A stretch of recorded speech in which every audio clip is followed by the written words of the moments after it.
Ang problema lang, nung sila na po ang humawak ng chairmanship ng Blue Ribbon Committee,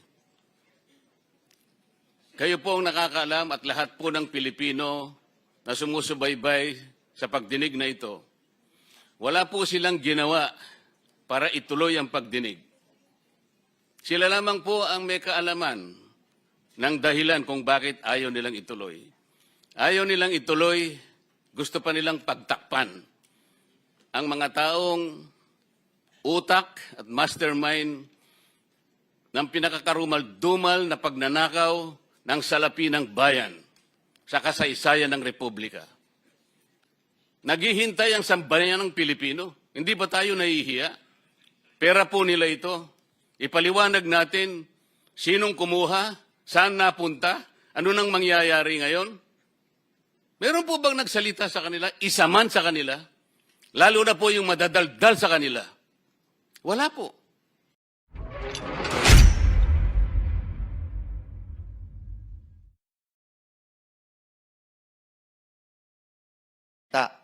Ma-testing natin, masubukan natin, ma-cross-examine natin, then the Filipino people will know who is telling the truth. Thank you very much, Madam Chair. Let me just acknowledge the presence of Senator Dante Marcoleta, who is our subcommittee chair. I will acknowledge him. I am acknowledging him, but I'll turn over the floor to him in a minute. Senator Amy Marcos and Senator Robin Padilla. So, everyone, I have here my letter. This is signed. I signed this on officially on June 2, but I informed him a week before that that as Blue Ribbon Chairman, as the chairman of the Blue Ribbon Committee, I am designating Senator Marcoleta as the chairperson of the subcommittee authorized to conduct a motu proprio inquiry in aid of legislation on the Philippine underwater privilege speech of Senator Lacson, flooded gates of corruption, flooded gates of hell, etc., etc. Nandito po lahat yan sa sulat. And I will just read to you Section 20 of the Senate Rules of Procedure governing inquiries in aid of legislation, which provides Section 20, subcommittees, delegation of authority. The chairman of a committee may create subcommittees as may be deemed necessary for the purpose of performing any and all acts which the committee as a whole is authorized to do and perform. So, klaro po yun. Sayang lang kasi ang time at ang energy ng lahat ng tao na yung mga kasamahan mismo natin sa Senate ay nagbibigay po ng reason for people to doubt that this subcommittee is authorized to be formed. It is. So it's very clear in our rules. Hindi na to dinedebate kung gusto lang naman ng mga tao na maliwanag. So on that note, I will move to the side so Chairman Dante can take over. And then I will also be in a taxation hearing later, but I will be able to stay for a while. I'll just move there. Thank you.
Magandang umaga po sa ating lahat, lalong-lalo na po yung mga inimbita nating mga resource persons sa umagang ito. Ngunit nakikita ko lamang po yung matatapang at magigiting na mga ex-soldiers ng ating bansa. Yung iba pang mga katauhan na amin pong inimbita ay hindi ko po nakikita ngayon. Ang kaso po, wala yan tayong mga staff namin sa Blue Ribbon Committee. Tatanungin ko sana kung naipadala lahat. Natatandaan ko po kasi sa kauna-una ang listahan po namin ay pinaimbita namin ang former Speaker ng House of Representatives Martin Romualdez at yung dalawang katiwala niya sa kanyang bahay, yung mga executive assistants o personal assistants ni dating Congressman Saldico, at inimitahan ko rin ang ombudsman o yung kanyang representative. Natatandaan ko pa rin po na naimbita ko rin ang secretary ng DPWH o ang kanyang representante sa umagang ito. Wala po sila. Ngayon, ang ibig sabihin nito ay mukhang ayaw nilang igalang ang patawag ng committee ito. Meron din po sana akong babasahing isang opening statement, ngunit nakita ko masyadong mahaba po ito. Ang sasabihin ko na lang, hindi ko po ulitin ang sinabi ng ating chairperson ng committee sapagkat totoo lahat ng kanyang sinabi. At lalong-lalo na hindi ko na po ulitin ang sinabi ng ating kagalang-galang na pinuno ng Senado, Senate President Alan Cayetano. Ang gusto ko na lamang pong bigyan ng emphasis sa sinabi po kanina ni Chairperson Pia, maging ako po ganun din ang damdamin ko. Hindi naman namin pinagpipilitan ang sarili namin na kami ang manguna sa Blue Ribbon Committee. Nagkataon po nung una ako po inahirang, dala po ng tungkulin, ay binalikat ko po yon.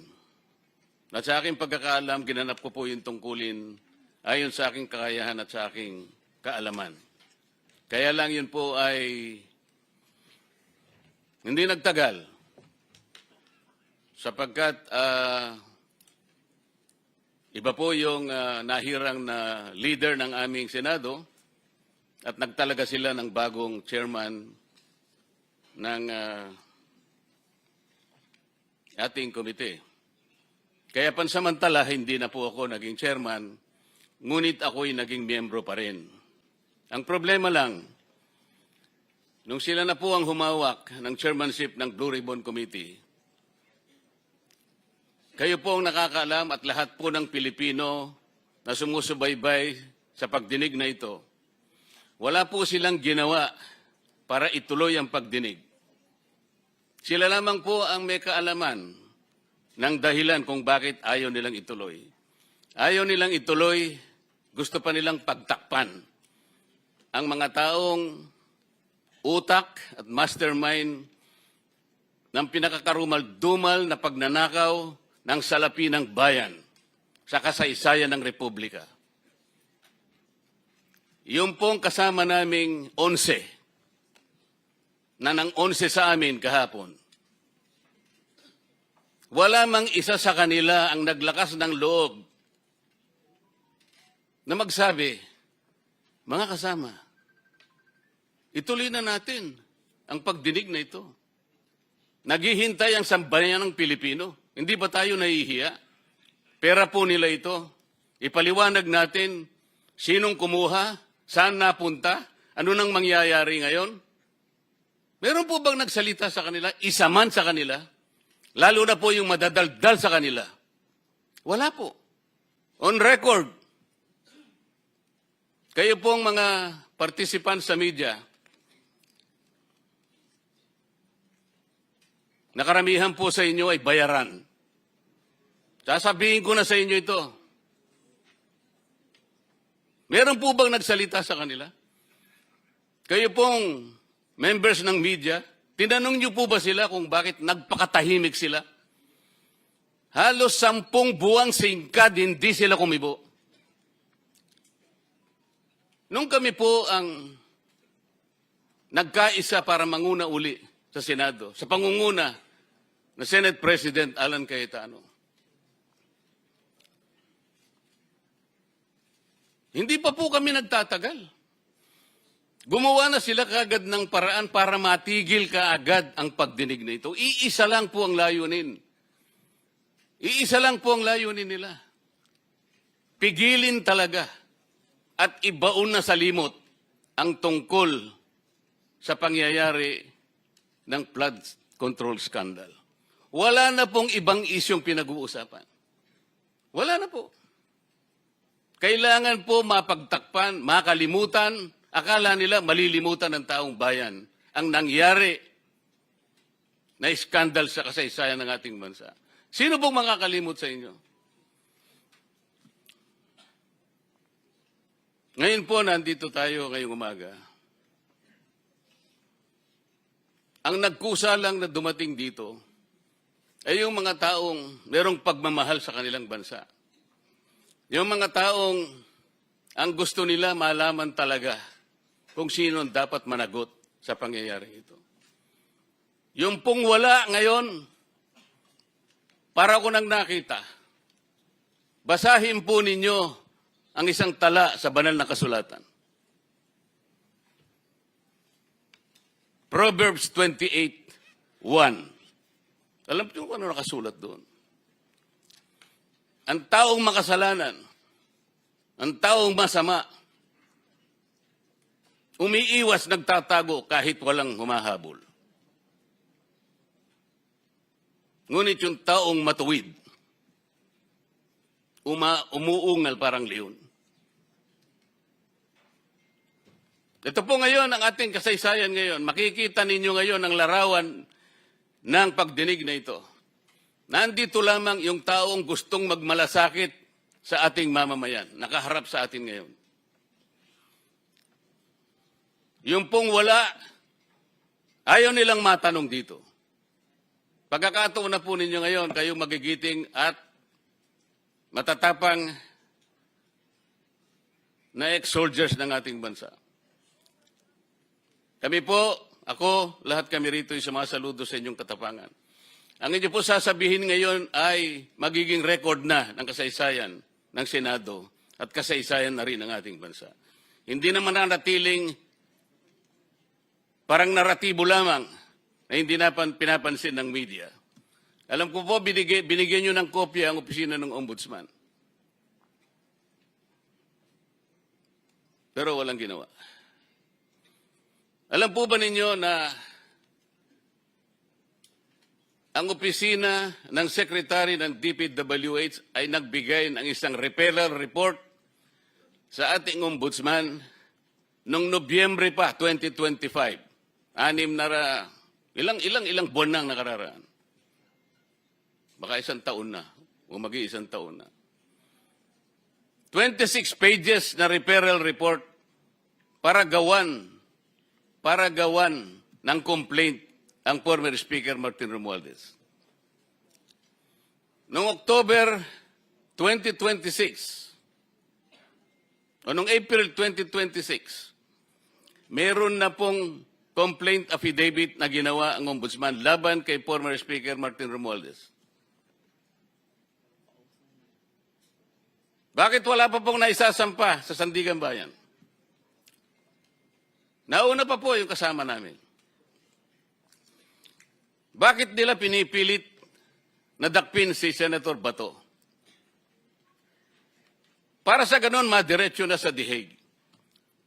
Para maagnas na yung bilang namin. Yan lang naman po ang punto nila.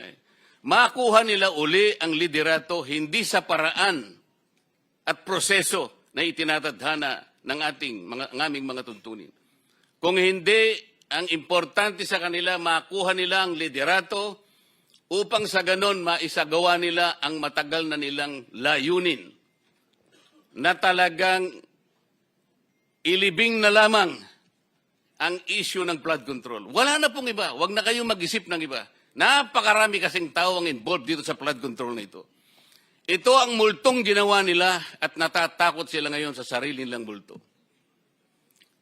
Mga kababayan na nakikinig po sa pagdinig na ito, hindi po simpleng pagdinig itong araw na ito. Ang pagdinig na ito will define us kung saan pupunta ang ating bansa mula ngayon. Kaya importante po ito.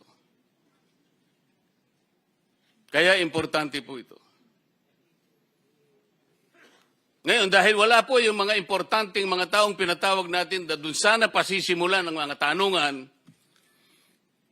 kayo pong nandito ngayon ang tatanungin na lang.